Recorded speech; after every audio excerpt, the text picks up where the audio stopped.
மகர ராசிக்காரங்களுக்கு பொற்காலம் ரொம்ப நல்லா இருக்கும். இந்த மாசத்தை பொறுத்த வரைக்கும் குரு பகவான் உங்களை மாசம் முழுக்க பார்க்குறாரு. குரு பகவான் பார்க்குறாரு சொல்லும்போது ஃபினான்ஷியலாக பெரிய ஆளாக இருந்துருவாங்க. அது மாதிரி புத்திர பாக்கி எதிர்பார்க்குறவங்களுக்கு அது நல்லபடியாக அமைய போகுது. இந்த மாதம் பூர்வ புண்ணிய அனுக்கிரகம் கிடைக்குது. இந்த பூர்வ புண்ணிய அனுக்கிரகத்தினால நிறைய பேர் காதலில் வெற்றி பெறக்கூடிய அமைப்பும் இருக்கும். 3ஆம் இடத்துல சனி, முயற்சிக்கிற காரியமெல்லாம் வெற்றி. 15ஆம் தேதி வரைக்கும் எல்லா முயற்சியும் பண்ணலாம். 15ஆம் தேதிக்கு பிறகு சனி வக்கரம்.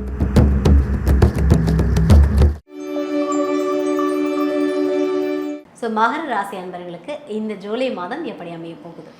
மகர ராசிக்காரங்களுக்கு பொற்காலம் ரொம்ப நல்லா இருக்கும். இந்த மாதத்தை பொறுத்த வரைக்கும் குரு பகவான் உங்களை மாதம் முழுக்க பார்க்குறாரு. குரு பகவான் பார்க்குறாரு சொல்லும்போது ஃபினான்ஷியலாக பெரிய ஆளாக இருந்துருவாங்க. ஒரு பிஸ்னஸுக்கு இவங்க முதலீடு பண்ணுறதுக்கெல்லாம் அது ரொம்ப சரியான நேரம். புதிய ஸ்டார்ட் அப் கம்பெனி தொடங்குறதுக்கெல்லாம் ரொம்ப நல்ல நேரம். நிறைய பேர் பிஸ்னஸ் பண்ணணும்னு நினச்சிக்கிட்டே இருப்பாங்க. எப்போ ஆரம்பிக்கலாம்னு நினச்சிட்டு இருப்பாங்க பாருங்கள். இப்போ அதுக்குள்ள பெஸ்ட்டு பீரியடு நடக்குது. ஸோ பிஸ்னஸ் தொடங்கலாம். பிஸ்னஸ் பண்ணிக்கிட்டு இருக்கேன் சார், எனக்கு சரியான பார்ட்னர் அமையலை அப்படிங்கிறவங்களுக்கு நல்ல நல்ல பார்ட்னர் இப்போ கிடைப்பாங்க. அதுவே குடும்பத்து ஃபேமிலி லைஃப்பை பொறுத்த வரைக்கும் இவங்களுக்கு எதிர்பார்ப்பு நிறைய இருக்கும். லைஃப் பார்ட்னர் ரொம்ப சப்போர்ட்டாக இவங்களுக்கு இருப்பாங்க. அதுக்கு 5ஆம் தேதிக்கு பிறகு மனைவியுடைய உடல் நலத்தில் அக்கறை எடுக்கணும். அவங்க சொல்கிற கருத்துக்கு கொஞ்சம் மதிப்பு கொடுக்கணும். அவங்க உங்களுக்கு ரொம்ப சப்போர்ட்டாக இருப்பாங்க. பட் நீங்கள் அவங்கள புரிஞ்சுக்கிட மாட்டீங்க. அதனால சில டிஃப்ரென்ஸ் ஆஃப் ஒப்பீனியன் உருவாகுதுங்க. அதனால 8ல் சுக்கிரன் வரும்போது அதில் கொஞ்சம் கவனமாக நம்ம இருந்துக்கலாம். இன்னொரு பக்கம் பார்த்தீங்கன்னா கவர்மெண்ட் வேலைக்கு ட்ரை பண்ணக்கூடிய யங்ஸ்டர்ஸ் நல்ல கவர்மெண்ட் ஜாப் கிடைக்கும். மகர ராசி யங்ஸ்டர்ஸ்லாம் கவர்மெண்ட் ஜாபுக்கு நல்லா ட்ரை பண்ணலாம். அதே மாதிரி புத்திர பாக்கியம் எதிர்பார்க்குறவங்களுக்கு அது நல்லபடியாக அமைய போகுது. இந்த மாதம் பூர்வ புண்ணிய அனுக்கிரகம் கிடைக்குது. இந்த பூர்வ புண்ணிய அனுக்கிரகத்தினால நிறைய பேர் காதலில் வெற்றி பெறக்கூடிய அமைப்பும் இருக்கும். சில பேருக்கு லவ் பிரேக்கப் ஆகி வேறு காதல் ஆரம்பிக்கக்கூடிய மாதமும் இந்த மாதம் தான். 3ஆம் இடத்துல சனி, முயற்சிக்கிற காரியமெல்லாம் வெற்றி. 15ஆம் தேதி வரைக்கும் எந்தெந்த காரியங்களை சக்ஸஸ் ஆகும் நினைக்கிறாங்களோ எல்லா முயற்சியும் பண்ணலாம். பெரிய வெற்றி கிடைக்கும். 15ஆம் தேதிக்கு பிறகு சனி வக்கரம். சனி வக்கரமாக இருக்கார் அப்படின்னு சொல்லும்போது கழுத்து, மூக்கு, தொண்டை இந்த மாதிரி விஷயங்களில் கூடுதல் கவனம் எடுக்கணும். அவங்க 4க்குரிய செவ்வாய் 5ல் இருக்கிறதுனால பங்காளி பிரச்சனைகள்லாம் தீர்ந்துடும். சொத்து சம்மந்தப்பட்ட பிரச்சனைகள் எல்லாம் தீர்ந்துடும். அதே நேரத்தில் வம்பு வழக்கு, கோர்ட்டு கேஸு கொஞ்சம் கவனமாக இருக்க வேண்டிய ஒரு மாதம்தான். இன்னொரு பக்கம் பார்த்திங்கன்னா 6ல் சூரியன் இருக்கார் 15 நாளைக்கு. அப்புறம் பார்த்திங்கன்னா சூரியனுடைய வீட்டில் கேது உட்கார்ந்துருக்காரு.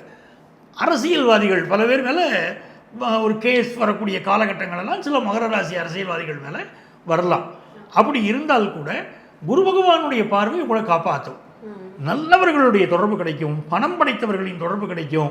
இதெல்லாம் ரொம்ப ஒரு நல்ல விஷயமா மகர ராசிக்கு இந்த மாதம் இருக்குது. அருமை அருமை சார். ஸோ எந்த விஷயத்தில் ரொம்ப ரொம்ப கவனமாக இருக்கணும் அப்படின்னு சொல்லுவீங்க? ஹெல்த்துக்கு ரொம்ப இம்பார்ட்டன்ஸ் கொடுக்குறோம். ஏன்னா 3ஆம் இடத்துல சனி வக்கரமாகும் போது தொண்டையில் பிரச்சனை, கழுத்தில் பிரச்சனை அப்படிங்கிறதெல்லாம் நிறைய இருக்குது. பேக் பெயின் வரக்கூடியது, அவன் L4 L5 ப்ராப்ளம் வரதெல்லாம் இப்போ தான். அப்போ அதில் கூடுதல் கவனம் எடுத்துக்கிறது உங்களுக்கு ரொம்ப நன்மையை தரும். ஓகே, ஜூலை மாதம் மகர ராசி என்பவர்கள் எந்த கடவுளை போய் கெட்டியமாக பிடிச்சிக்கணும்? மிக முக்கியமாக இவங்க வழிபாடு செய்ய வேண்டியது சிவன் வழிபாடு. ஓகே, திருவெரும்பூர், திருச்சி பக்கத்தில் இருக்கு பாருங்க, திருவெரும்பூர் எறும்பீஸ்வரர், அவரை போய் வழிபாடு செய்யணும். திருவெரும்பூர் சிவனை வழிபாடு செய்கிற போது வாழ்க்கை ரொம்ப நல்லா இருக்கும் மகர ராசிக்காரங்களுக்கு இந்த மாதம். Super sir, super. ஸோ மகர ராசி என்பவர்களுக்கான ஒரு அற்புதமான பலன் கொடுத்துருக்கீங்க. 2026ஆம் ஆண்டு ஜூலை மாத பலன்கள் பார்க்க போகிறோம். இந்த மாதத்துடைய கிரகநிலைகள் பார்த்தோம்னா ரிஷப ராசியில் செவ்வாய் பகவான் இருக்கார். மிதுன ராசியில் புதன் பகவானும் சூரிய பகவானும் அனுக்கிரகம் பண்ணிக்கிட்டு இருக்கிற நேரம். கடக ராசியில் குரு பகவானும் சுக்கிர பகவானும் இருக்கிறார்கள்.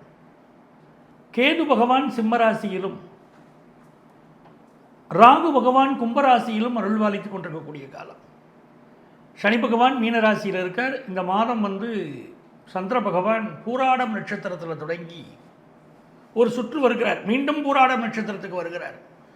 அதை கடந்து உத்திராடம், திருவோணம், அவிட்டம், சதயம் வரைக்கும் அவருடைய பயணம் அமைகிறது. இந்த மாதம் இருக்கக்கூடிய விசேஷம் என்ன அப்படின்னு பார்க்கறதுக்கு இந்த கிரகங்கள் இன்னும் என்னதாவது பயிற்சி இருக்கா அப்படின்னா, மிக முக்கியமாக சூரிய பகவான் ஆடி மாதம் ஆரம்பித்த உடனே கடகராசிக்குள்ளே பிரவேசம் செய்து விடுவார். அதே போல் சுக்கிர பகவான் ஜூலை மாதம் 5ஆம் தேதி சிம்மராசிக்குள்ளே பிரவேசமாகிறார். இதுதான் இந்த மாதத்துடைய கிரகநிலைகள். நம்ம மிக முக்கியமாக பார்க்க வேண்டிய கிரகநிலைகள்.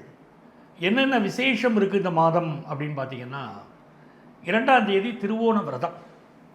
இந்த விரதத்தில் என்ன விசேஷம் அப்படின்னு பார்த்தீங்கன்னா, யாருக்கெல்லாம் மனசு ரொம்ப ஸ்ட்ரெஸ்ஃபுல்லாக இருக்காங்களோ அவர்கள் இந்த திருவோண விரதம் இருந்தால் இந்த ஸ்ட்ரெஸ்லேருந்து விடுபடுவாங்க. ரொம்ப நல்ல பலன் கிடைக்கும். அதே மாதிரி 3ஆம் தேதி சங்கடகர சதுர்த்தி. சங்கடங்கிற வார்த்தையை வச்சு தெரிஞ்சுக்கலாம். நமக்கு எவ்வளவு ஹர்டில்ஸ் லைஃப்பில் இருந்தாலும் தடைகள், ஒரு வேலைக்கு ட்ரை பண்ணுறோம், அப்ளை பண்ணுறோம், அந்த ஜாப் கிடைக்க மாட்டேங்குது. இன்றைக்கி ரொம்ப ஈஸியாக ஜாப் கிடைக்க மாட்டேங்குதுன்னு வச்சுக்கோங்களேன். அந்த மாதிரி ப்ராப்ளங்களெல்லாம் சால்வ் ஆகிறதுக்கு சங்கடகர சதுர்த்தியில் விரதம் இருந்து அன்றைக்கி ஈவினிங் இந்த விநாயகர் கோயிலெலாம் பார்த்திங்கன்னா எல்லா வகையான அபிஷேகங்களும் நடக்கும் சங்கடகர சதுர்த்தியில். அப்போது உங்களுக்கு நீங்கள் அபிஷேகத்துக்கு ஏதாவது ஒன்று வாங்கி கொடுக்கலாம், இல்லை இருந்து கும்பிடலாம், பார்த்துட்டு வரலாம். அந்த விநாயகரை வழிபட்டாலே எல்லா ப்ராப்ளமும் சால்வ் ஆகும். இன்டர்மிட்டன்ட் ஃபாஸ்டிங் சொல்கிறாங்க பாருங்க. அந்த மாதிரி இப்போ நிறைய ஃபாஸ்டிங்கில் நம்மளுடைய முன்னோர்கள் சொல்லியிருக்காங்க. அதில் முக்கியமாக ஏகாதசி விரதம் அப்படின்னு பேர். அந்த ஏகாதசி விரதம் 10ஆம் தேதி வருது. அந்த ஏகாதசி விரதம் இருக்கிறதுல என்ன நன்மை அப்படின்னு பார்த்தீங்கன்னா, நோய் எதிர்ப்பு சக்தி நமக்கு அதிகமாகும். ஆகவே ஏகாதசி விரதத்தை முன்னோர்கள் சொன்னாங்க மறுநாள், அதுதான் முக்கியம், துவாதசின்னு வரும். அன்றைக்கி அகத்திக்கீரையை சாப்பாட்டை சேர்த்துக்கணும், நெல்லிக்காய் சேர்க்கணும். இதெல்லாம் ஒரு சின்ன சின்ன விஷயங்கள், ஆனால் மிகப்பெரிய பலன் தரக்கூடிய விஷயங்களே முன்னோர்கள் சொல்லியிருக்காங்க இல்லையா. அதே மாதிரி இந்த மாதம் 12ஆம் தேதி 26ஆம் தேதி 2 நாளும் பிரதோஷம் வருது. பிரதோஷ பூஜைகள் சிவன் கோயிலில் மிக முக்கியமான விசேஷம். அந்த பிரதோஷ பூஜை நடக்கும்போது எப்படி வழிபடணும், நிறைய பேர் பார்த்திங்கன்னா சிவன் கோயிலுக்கு போவாங்க, நந்தியுடைய காதுகளில் பேசுவாங்க. நமக்கு என்ன வேணுமோ சாமிகிட்ட சொல்கிறத விட நந்திகிட்ட சொன்னால் காரியம் நடந்துடும் அப்படின்னு சொல்லி வழிபடுவாங்க. அப்போ நந்தியின் காதுகளில் உங்கள் கோரிக்கைகளை சொல்லி நீங்கள் வழிபாடு செய்யலாம். அது 12ஆம் தேதி 26ஆம் தேதியும் சிவ வழிபாடு, பிரதோஷ வழிபாடு மிகப்பெரிய வெற்றிகளை கொடுக்குது. மிக மிக முக்கியமாக நம்ம பார்க்க போவது 14ஆம் தேதி ஜூலை 14 அமாவாசை. இந்த அமாவாசைங்கிறது பித்திருக்களுக்குரிய நாள். நம்மளை வளர்த்த பெரியவர்கள், நம்ம தாய் தகப்பன் வளரக்கூடிய காலத்தில், அவங்க இருக்கக்கூடிய காலத்தில் அவர்கள் அருமை தெரியாமல் விட்டுட்டாலும், அவர்கள் இறந்து போயிட்டாங்களே, நாங்கள் அவர்களுக்கு நன்றி கடன் தெரிவிக்கக்கூடிய நாள் தான் அந்த அமாவாசை. ஜாதகத்தில் பித்ரு தோஷம்னு ஒன்று இருக்கும். ரொம்ப கடுமையான சோதனைகள் வரும். நம்மளை கூட படிச்சிருப்பாங்க, சில பேர் லைஃப்பில் நல்லா முன்னேறி இருப்பாங்க, நாம் மட்டும் முன்னேற முடியாமல் இருக்கும். ஒரு ஆஃபீஸில் ஒன்றா வேலை பார்ப்போம், கூட இருக்கிறவங்க சில பேர் நிறைய ப்ரமோட் ஆகி போயிடுவாங்க, நமக்கு ப்ரொமோஷன் கிடைக்காது. ஏன் தடை அப்படின்னு போய் ஒரு அஸ்ட்ராலஜரை பார்த்தா அவங்க சொல்லுவாங்க, உங்கள் ஜாதகத்தில் பித்ரு தோஷம் இருக்குது, அதுதான் காரணம். அப்போ இந்த பித்ரு தோஷம் நீங்கிறதுக்கு என்ன பண்ணலாம் அப்படின்னா, அமாவாசை திதி ஒவ்வொரு மாதமும் வரும் அமாவாசை அன்றைக்கி எள்ளு தண்ணீரை இறைச்சி அமாவாசை தர்ப்பணத்தை கொடுக்குறோம். இந்த மாதம் இப்படி 14ஆம் தேதி வருது, அது ரொம்ப விசேஷம். 19ஆம் தேதி சஷ்டி விரதம். நமக்கெல்லாம் தெரியும், தமிழ் கடவுள்னு அந்த முருகப்பெருமானை சொல்கிறோம். மூவிர முகங்கள் போற்றி முகம்பொழி கருணை போற்றின்னு அந்த முருகப்பெருமானுக்குரிய திதி சஷ்டி திதி, 6வது திதி. அதனால தான் அவருக்கு 6 முகன்னு பேர். அன்னைக்கு சஷ்டி அன்னைக்கு விரதம் இருந்து முருகப்பெருமானை வழிபட்டால் ரொம்ப நாளாக குழந்தை பாக்கியம் இல்லாதவங்களுக்கு குழந்தை பாக்கியம் கிடைக்கும்னு ஒரு நம்பிக்கை. ஸோ இது இந்த மாதத்துடைய நல்ல பலன்களை எல்லாம் நம்ம பார்த்துருக்கோம்.